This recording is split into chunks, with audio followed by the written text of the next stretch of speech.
বিভিন্ন তথ্য এবং সিসিটিভি ফুটেজ সংগ্রহ, বিশ্লেষণ এবং প্রযুক্তির সহায়তায় হত্যার ঘটনায় জড়িত মোটরসাইকেলের দ্বিতীয় আসনধারী এবং শুটার হিসেবে ফয়সাল করিম মাসুদকে শনাক্ত করে। ফয়সালের গতিবিধি পর্যবেক্ষণ এবং প্রযুক্তির সহায়তায় জড়িত অপর ব্যক্তি মোটরসাইকেল চালক আলমগীরকেও শনাক্ত করা হয়।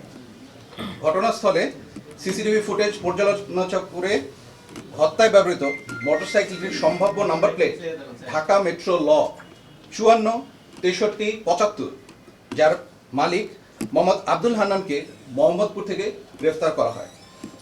পরবর্তীতে জানতে পারা যায় যে ফয়সাল করিম তার স্ত্রীর বাসায় নরসিংদীতে 11 ডিসেম্বর আনুমানিক সকাল 6টা পর্যন্ত অবস্থান করেন। তারপর তিনি আগারগাঁওয়ের উদ্দেশ্যে রওনা করে আনুমানিক সন্ধ্যা 8টায় তার বোন জেসমিনের বাসায় পৌঁছান। পরদিন 12 ডিসেম্বর ভোর 5টায় আগারগাঁও থেকে ফয়সাল করিম ও তার সহযোগী আলমগীর গ্রিন জোন রিসোর্ট এর উদ্দেশ্যে উবার যোগে যাত্রা করেন এবং আনুমানিক সকাল 5:30টায় গ্রিন জোন রিসোর্টে উপস্থিত হন। আগারগাঁও থেকে রওনার পূর্বেই ফয়সাল তার বান্ধবী মারিয়াকে ভোর 4টায় ওই রিসোর্টে উপস্থিত থাকার জন্য বলে। তদন্ত সূত্রে 13 ডিসেম্বর 2025 তারিখে উবার চালক ও গ্রিন জোন রিসোর্টে বয়কে জিজ্ঞাসাবাদের মাধ্যমে মারিয়ার অবস্থান শনাক্ত করা হয় এবং আনুমানিক 2টার দিকে বাড্ডা এলাকা থেকে তাকে গ্রেফতার করা হয়। গ্রেফতারকৃত মারিয়াকে জিজ্ঞাসাবাদে জানা যায়, ঘটনার দিন সকালে সেখানে সহযোগী আলমগীরের সাথে ফয়সাল করিম প্রথমে মাদক সেবন করেন এবং বিভিন্ন বিষয়ে আলোচনার মাধ্যমে তার পরিকল্পনার কথা উল্লেখ করেন, যার অনেক কিছুই মারিয়া শুনে ফেলে। এক পর্যায়ে মারিয়া বুঝতে পারেন যে ওসমান হাদির বিষয়ে তারা উত্তেজিত স্বরে আলোচনা করছেন। পরবর্তীতে ঘটনার দিন তারা উবার যোগে সকাল আনুমানিক 9টায় রিসোর্ট ত্যাগ করে আগারগাঁওয়ে তার বোনের বাসায় এসে উপস্থিত হন। উক্ত বিষয়টি গ্রিন জোন রিসোর্টের সিসিটিভি ফুটেজ পর্যবেক্ষণের মাধ্যমে আমরা নিশ্চিত হই। এক্ষেত্রে গ্রেফতারকৃত মারিয়ার দেওয়া তথ্য অনুযায়ী ফয়সালের স্ত্রী শাহেদা পারভিন সামিয়া এবং ফয়সালের শ্যালক ওয়াহিদ আহমেদ শিপুর অবস্থান শনাক্ত করা হয়। পরবর্তীতে 13 ডিসেম্বর আনুমানিক দুপুর 12টার সময় শিপুকে নরসিংদী হতে গ্রেফতার করে র্যাপিড অ্যাকশন ব্যাটালিয়ন। গ্রেফতারকৃত শিপুর দেওয়া তথ্য অনুযায়ী 14 ডিসেম্বর সকাল 6টায় ফয়সালের স্ত্রী সামিয়াকে নরসিংদী হতে গ্রেফতার করা হয়। 15 ডিসেম্বর আগারগাঁওয়ে উপস্থিত ফয়সালের বোনের বাসা শনাক্ত করে ওসমান হাদিকে হত্যা চেষ্টায় ব্যবহৃত 2টি ম্যাগাজিন, 11 রাউন্ড গোলাবারুদ, বিপুল সংখ্যক চেক এবং অন্যান্য আলামত উদ্ধার করা হয়।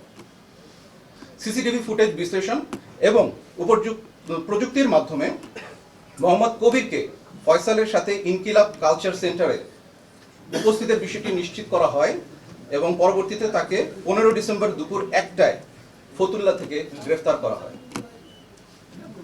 গ্রেফতারকৃত ফয়সালের স্ত্রী সামিয়ার তথ্য অনুযায়ী গত 16 ডিসেম্বর সকাল আনুমানিক 5টায় ঢাকার কেরানীগঞ্জ থেকে ফয়সালের মা ও বাবাকে গ্রেফতার করা হয়।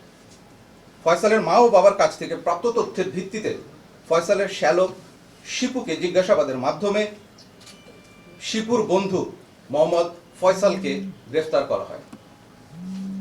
এখন এ পর্যায়ে আটককৃত অভিযুক্ত ব্যক্তিবর্গকে জিজ্ঞাসাবাদের মাধ্যমে নিম্নোক্ত তথ্য সমূহ আমরা জানতে পেরেছি, যা আপনাদের সামনে উপস্থাপন করছি।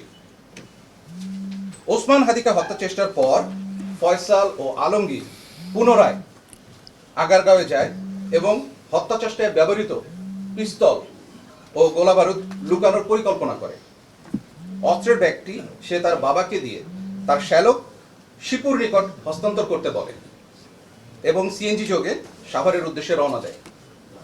পরবর্তীতে ফয়সালের বাবা ব্যাগটি শিপুর কাছে হস্তান্তর করে। শিপু এই ব্যাগটি নরসিংদীতে ফেরত নিয়ে গিয়ে তার বোন অর্থাৎ ফয়সালের স্ত্রী সামিয়ার নিকট দিয়ে দেয়। সামিয়া ব্যাগটিকে পুনরায় শিপুর কাছে দিয়ে এটিকে লুকানোর জন্য বলে দেয়। পরবর্তীতে শিপু তার বন্ধু মোহাম্মদ ফয়সালকে বাসায় ডেকে সেই ব্যাগটি দিয়ে দেয় গোপন করবার উদ্দেশ্যে।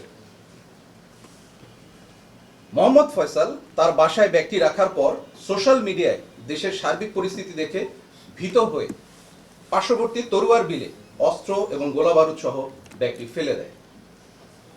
পরবর্তীতে তার দেওয়া তথ্য অনুসারে হত্যা চেষ্টায় ব্যবহৃত 2টি বিদেশি পিস্তল, 2টি ম্যাগাজিন, 41 রাউন্ড গোলাবারুদ এবং একটি খেলনা পিস্তল উদ্ধার করা হয়। র্যাবের মূল লক্ষ্যই হলো অপরাধ নির্মূল করে একটি নিরাপদ, শান্তিপূর্ণ এবং সুশৃঙ্খল সমাজ গড়ে তোলা। আর তাই এই ধরনের অপরাধীদের বিরুদ্ধে আমাদের এই অভিযান চলমান থাকবে এবং এই ঘৃণ্য হত্যাকাণ্ডের সাথে জড়িত মূল অপরাধীদেরকে অবশ্যই আইনের আওতায় আনা হবে।